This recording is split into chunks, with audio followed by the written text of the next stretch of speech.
नमस्कार दर्शक बंधु मु आज एही वीडियो रे आपण माननकु कहिबाकू जाउछि पाळंग बरा किपरि प्रस्तुत करंती। जदि आपण माने केही चैनल रे नुआ थांती चैनल को सब्सक्राइब करंतु एवं पाखरे आसुथिबा बेल आइकन टी ऊपरे प्रेस करी पुनी ऑल नोटिफिकेशंस ऊपरे क्लिक कर दियंतु ताहेले एमिति जहा भी किछि नुआ नुआ रोसई संबंधी वीडियो अपलोड करी सर्वप्रथमे आपण माने देखिबाकू पाई परिबे एवं चैनल को यथेष्ट मात्रा रे लाइक शेयर करबाकू मध्य भूलिबेनी।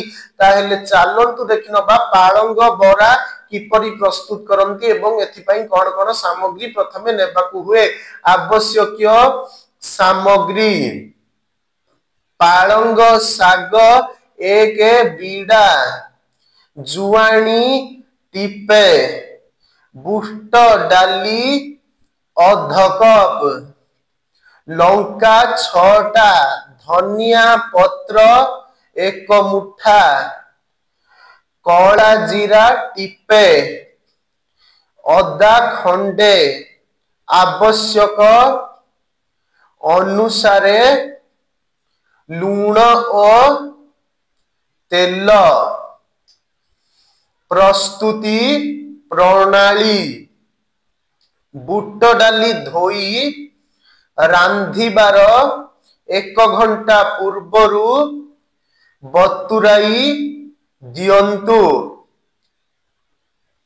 पाळंग साग को धोई चुना चुना काटी अदा कंचा लंका